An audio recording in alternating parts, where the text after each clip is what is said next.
Olá, pessoal, sejam todos bem-vindos ao nosso curso de Estatística para Todos, semana 3, aula 4.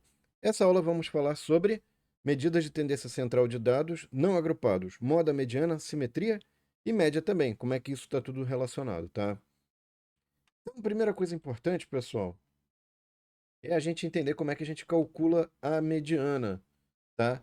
Para dados não agrupados. Lembrando que a mediana, assim como a média, é uma medida de tendência central. E a gente já vai entender isso em termos geométricos melhor, tá? Então, a mediana, pessoal, como é que eu faço para encontrar? A gente tem pela definição aqui, que é o valor posicionado no meio dos dados ordenados, tá?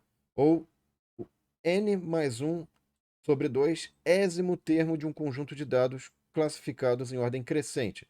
Então vamos entender isso melhor, ó, com um exemplo.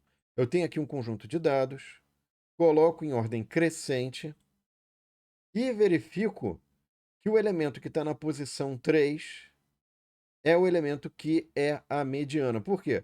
Porque ele vai dividir em 50% dos dados são menores ou iguais a ele e 50% dos dados são menores ou iguais a ele, tá? Como é que eu faço para encontrar, nesse caso, a mediana, pessoal? Eu tenho que pegar o meu conjunto de dados, ordenar, e o elemento vai estar na posição, pega a posição 1, mais o número de valores que você tem, divide por 2, e o elemento na posição 3 é o elemento que corresponde à mediana. Lembrando aí que a indexação que eu estou fazendo é de 1 a 5. Cuidado, porque em Python não é necessariamente assim. Se você estiver usando listas ou enfim, dá uma olhadinha lá na nossa trilha de Python, que vai ter um desenvolvimento assim, tá? Legal. Aí o que mais que eu tenho, pessoal? Eu tenho aqui também o seguinte: veja que isso aqui funcionou, mas eu tinha um número ímpar de dados no meu conjunto de dados, tá? Agora, se eu tivesse um número par, aí o que vai acontecer? Eu coloco em ordem crescente. E aí não tem o elemento do meio, digamos assim, tá? Mas a gente pode proceder da mesma forma como a gente procedeu anteriormente. Como? Eu vou pegar o valor 1, que é o elemento, é a posição do primeiro elemento, né? O índice da posição do primeiro elemento. Vou pegar o número de elementos que eu tenho aqui, que é 6, e vou dividir por 2. Isso vai dar 3,5, tá?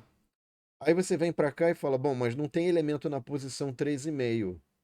Mano, não tem problema. Tem elemento na posição 4 e elemento na posição 3.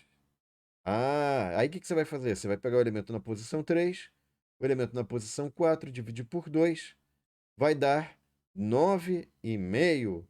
E aí, ó, veja que 9,5 é um valor que exatamente vai estar todo 50% dos dados abaixo de 9,5 ou acima, né? Aí você fala, poxa, mas o 9,5 não pertence ao conjunto de dados. Ué, e quem disse que a mediana ela tem que ser um valor que pertence ao conjunto de dados? A média também não precisa pertencer ao conjunto de dados. Você pode ter um valor que não existe no conjunto de dados, que é a média, tá? A mediana também, não precisa pertencer ao conjunto de dados, como é o caso aqui que a gente está mostrando, tá? O que é a moda, pessoal? Bom, a moda, como o próprio nome já diz, é o que está na moda, é o mais frequente, é o que aparece mais. Então, um jeito tranquilo da gente enxergar como é que a gente calcula a moda é, por exemplo, eu tenho aqui vários valores e vou fazendo a frequência, vou contabilizando a frequência desses valores, tá? Aqui eu coloquei um gráfico de histograma, mas teria que ser um gráfico de barras, teria que ter espaçamento porque eu não agrupei valores, tá? Tá errado. Então, mas de qualquer forma, isso é interessante, por quê? Porque eu peguei o valor 2, ele aparece 3 vezes, a frequência dele é 3 vezes. Ele é o mais frequente, portanto, o valor 2 é a moda desse conjunto de dados. Repara que os demais valores aparecem uma vez, para o caso do valor 1, ou aparecem 2 vezes, para o caso do valor 3, e assim por diante, tá? Bom, eu falei para vocês, pessoal, no início dessa aula, que existe uma relação entre média aritmética, moda e mediana, e que elas ajudam a gente a caracterizar a questão da simetria da nossa curva de distribuição de frequências.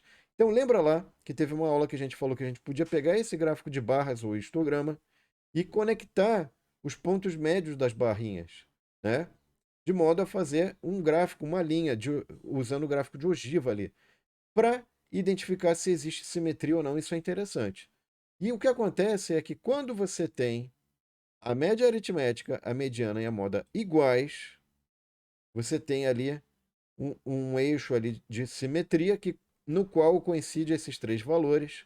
E se você quiser, você espelha a sua distribuição, né, em relação a esse eixo. Tá? Então a distribuição é simétrica se a média é aritmética, se a mediana e se a moda forem coincidentes. Tá? Então repara que a mediana sendo coincidente com a moda é o valor mais frequente, é onde está o pico. E o pico também serve para, digamos assim, dividir 50% dos dados para mais e para menos, tá? E a média aritmética coincide com os dois, tá?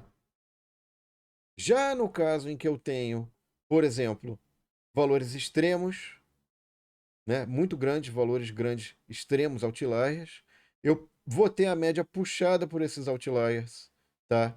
E aqui eu já vejo, pessoal, que o valor mais frequente, onde é o pico, é a moda, tá diferente do que a mediana e a média. Repara que a mediana, ela divide os dados em 50% estão maiores ou iguais e 50% dos dados são menores ou iguais, tá? Então, nesse caso aqui, pessoal, a gente tem o que a gente chama de assimetria direita. Por quê? Porque o valor menos frequente, o valor que menos aparece, está à direita, só que esses valores muito grandes e menos frequentes acabam puxando a média para cima, tá? No caso da assimetria à esquerda, a gente tem o mesmo problema, só que agora a gente tem outliers para menos, né? Então a média é puxada por esses outliers. Repara que eles são menos frequentes, por isso que são outliers, porque são valores pouco frequentes e extremos, né? E aqui, ó, é assimétrico à esquerda porque onde está a baixa de frequência é à esquerda. A mediana divide 50% dos valores para mais e para menos, para cima ou abaixo dela. E a moda é o valor onde está o pico, né? Onde tem a maior frequência. Então a gente tem aqui caracterizado um gráfico de assimetria à esquerda. Então vem primeiro a média, a mediana e depois a moda, tá? Em termos de ordenação de valor. Uma atividade interessante que vai estar na nossa trilha de Python, pessoal, é a gente pegar aquela atividade que a gente já tinha proposto em aulas passadas, de pegar um dado de 6 faces, jogar 30 vezes, obter 30 valores e colocar em um gráfico, né? Lembrando aí que é um gráfico de barras, não um histograma, porque, enfim, saiu errado aqui, tinha que ter um espacinho, porque eu não estou agrupando valores, tá? E também uma atividade interessante é pegar esses valores, calcular a média, né? Populacional e amostral, se tiver outlier. No caso, não tem aqui, basta calcular a populacional, tá? Calcular a mediana e calcular a moda, tá? É um exercício legal, bacana, que vai estar na nossa trilha de Python também. É isso. Obrigado pela atenção, pessoal. Espero que vocês tenham gostado. Não esqueçam de curtir e compartilhar para que mais pessoas tenham acesso a esse conteúdo. E na próxima aula, nós vamos dar continuidade a esse assunto com medidas bem importantes também, que são as medidas de dispersão de dados não agrupados, variância e desvio padrão. Espero vocês lá então, pessoal. Um abraço e até a próxima aula.